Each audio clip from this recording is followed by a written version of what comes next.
வணக்கம். உங்கள் civil pass Tamil. சொந்த வீடு கட்டுவது ஒரு பெரிய கனவு. ஆனால் பட்ஜெட் என்பது ஒரு பெரிய தலைவலி. கட்டுமானப் பொருட்களின் விலை ஏறிக்கொண்டே இருக்கிறது. ஆனால் கவலை வேண்டாம்.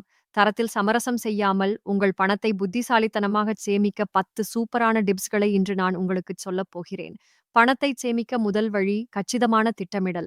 வேலையைத் தொடங்குவதற்கு முன்பே உங்கள் ப்ளூபிரிண்ட், எலக்ட்ரிக்கல், பிளம்பிங் என அனைத்தையும் இறுதி செய்யுங்கள். பாதியில் மாற்றங்கள் செய்தால் அது உங்கள் செலவை இருமடங்காக்கும். உங்கள் வீட்டின் வடிவமைப்பு எவ்வளவு எளிமையாக இருக்கிறதோ அவ்வளவு செலவு குறையும்.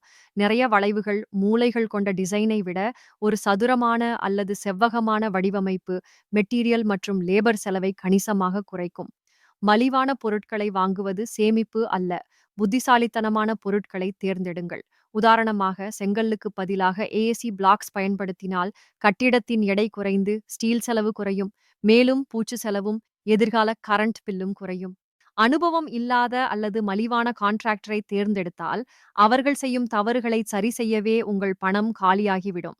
ஒரு நல்ல அனுபவம் வாய்ந்த குழு வேலையை சரியாகவும் வேகமாகவும் முடித்து உங்கள் பணத்தை மிச்சப்படுத்தும்.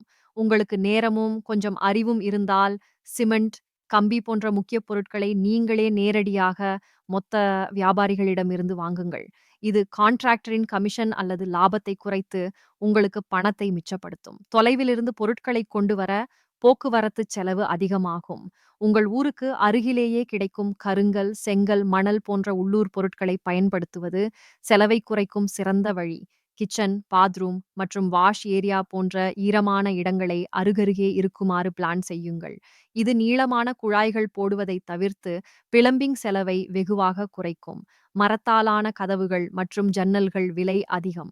அதற்கு பதிலாக நல்ல தரமான நீடித்து உழைக்கும் யுபிவிசி அல்லது ஸ்டீல் ஃப்ரேம்களை பயன்படுத்தலாம். இது ஆரம்ப செலவையும் பராமரிப்பு செலவையும் குறைக்கும். உங்களோட பட்ஜெட்டின் பெரும்பகுதியை அஸ்திவாரம், கான்கிரீட், கம்பி, வாட்டர் ப்ரூஃபிங் போன்ற கட்டமைப்பு வேலைகளுக்கு செலவிடுங்கள். விலை உயர்ந்த டைல்ஸ், ஃபால்ஸ் சீலிங் போன்ற அலங்கார வேலைகளை உங்கள் பட்ஜெட்டிற்கு ஏற்ப பின்னொரு நாளில் கூட செய்து கொள்ளலாம். கையில் இருக்கும் மொத்த பணத்தையும் ஒரே நேரத்தில் செலவழிக்க வேண்டாம். உங்கள் தேவைக்கேற்ப முதலில் தரைத்தளத்தை மட்டும் கட்டி முடியுங்கள். பின்னர் பண வசதி ஏற்படும் போது முதல் தளத்தை கட்டிக்கொள்ளலாம். இதற்கு ஏற்றவாறு ஆரம்பத்திலேயே பிளான் செய்வது புத்திசாலித்தனம். இந்த 10 டிப்ஸ்களையும் பின்பற்றினால் தரத்தில் சமரசம் செய்யாமல் உங்கள் கனவு இல்லத்தை உங்கள் பட்ஜெட்டிற்குள் கட்டி முடிக்க முடியும்.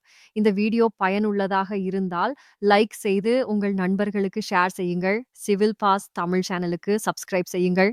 நன்றி.